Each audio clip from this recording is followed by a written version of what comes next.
Workers remove an election poster featuring Chancellor Angela Merkel in Berlin in September. AP. German political parties are now negotiating to form a government. Many other countries, both inside and outside the European Union, are watching nervously. The results of these government negotiations will likely affect crucial macroeconomic decisions in Germany that will in turn affect its trading partners.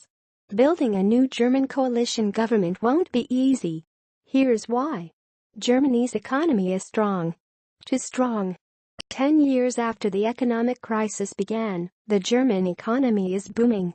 Growth has continued increasing, albeit moderately, employment levels are at a record high, and German business leaders are highly optimistic. This gives Angela Merkel's government, which has been following tight fiscal policies and limiting spending, some room to carry out much-needed investments in digital and physical infrastructure. Most economists think that higher spending in Germany would also boost the EU economy and, to a lesser extent, the rest of the world. Germany ran a current account surplus of 8.4% of GDP in 2016, which implies by inexorable mathematical logic that other countries are running deficits.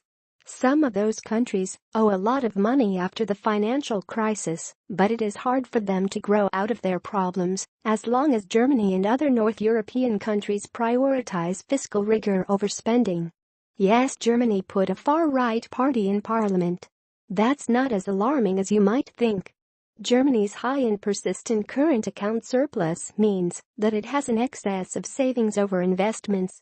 That in part reflects an aging society whose members, facing retirement, want to save.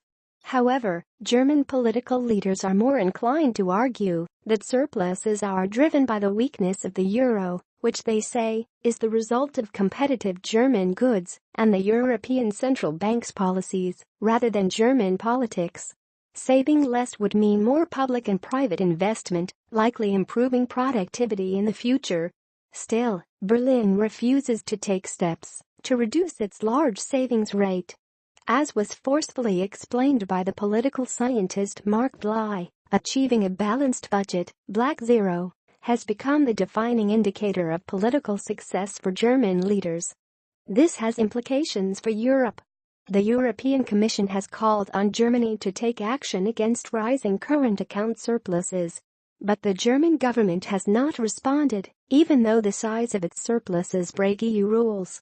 Germany's emphasis on austerity may have implications for the whole EU.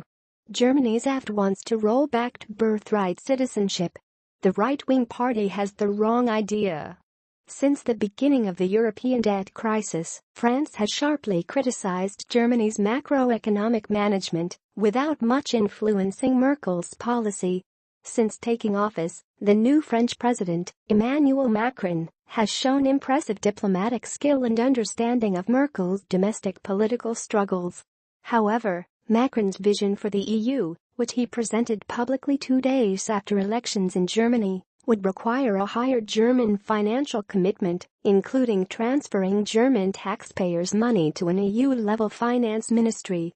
Merkel has not said that she opposes such plans.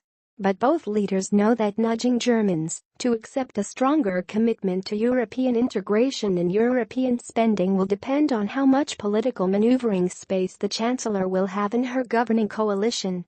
There is a fight over who will control government finances. The German political system strongly favors government coalitions. Given the election results, Merkel has two options. The first and inferior option for her would be to run a single-party minority government and rely on her former coalition partner, the Social Democratic SPD, and two smaller liberal parties, the FDP and Greens.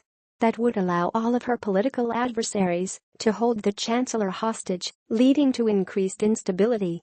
Merkel's second option is a more formal Jamaica coalition, named for the party's respective colors, which resemble the Jamaican flag, between her own Christian Democratic CDU, its Bavarian sister party, CSU, and the liberal FDP and Greens. It would be the first coalition of these parties at the federal level in Germany's history.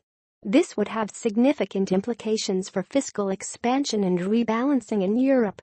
On one hand, Germany's long-term finance minister, Wolfgang Schäuble, Europe's most ardent supporter of austerity, has left office, providing space for more spending. On the other, Merkel's party had a historically weak share of the vote, 33%, while the FDP saw a remarkable turnaround, with 10.7%. Even before the election results, the FDP called for control of the finance ministry, and it has declared itself to be a strong supporter of a balanced budget, an opponent of plans for EU integration that require any further fiscal commitment. The other potential coalition partner, the Greens, 8.9%, are open to increased public investment, tax relief for lower incomes, and further EU integration. However, they are likely to be overruled by the other three parties. Hence, the French president spoke for many when he told journalists that he will be dead if FDP takes over the finance ministry in the next coalition government. Subscribe. The story must be told. Your subscription supports journalism that matters. Try 1 month for $1. There is still a chance that government spending will go up.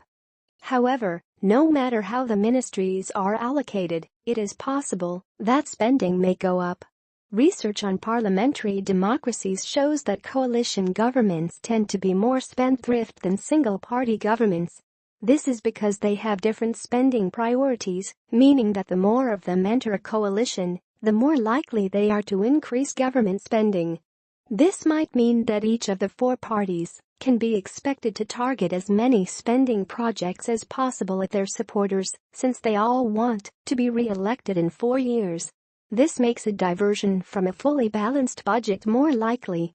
This being said, government spending is ultimately subject to the German debt brake that prohibits extensive new borrowing.